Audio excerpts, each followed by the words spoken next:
ang tungkol sa Bicol food, isang Bicol restaurant na feature natin sa Business Lifestyle.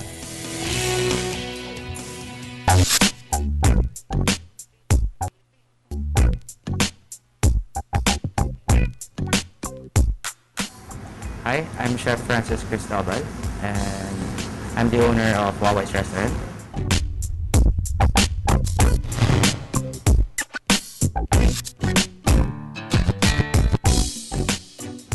Wawai's Restaurant, it's been with my family for a long time.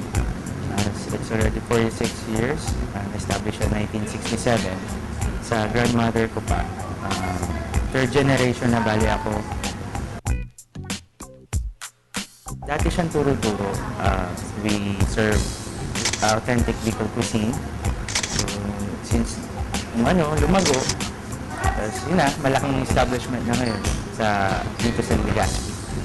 Wawai's cater to locals, domestic and foreign tourists. Actually, pag pumupunta dito sa Legazpi, hindi sila umaalis hanggat di nakakatikim sa Wawai's or nakakain sa Wawai's. Specialties, since sinabi kong authentic Bicol cuisine, we serve pinangat, Bicol Express, laing, cocido, mga inihaw, seafoods, mga ganun. Wawai's it's been serving the locals and domestic for a long time. We serve Bicol cuisine. So dito sa Legazpi, since mas matagal na kami sa ibang restaurant dito, so hindi sila aalis or makakalis ng Legazpi agad di pa sila nakakain sa Wawai's. So medyo naiba kami doon. Kasi yung iba dito is fast food, so since kami, authentic Bicol cuisine, yun serve na.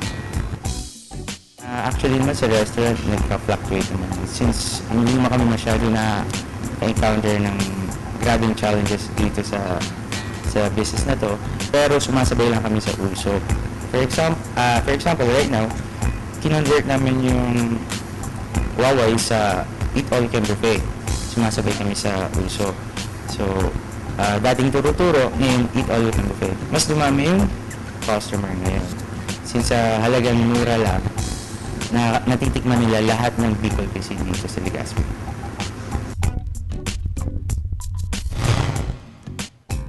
So, I would like to invite you to eat at Wawai's Restaurant. Tara na!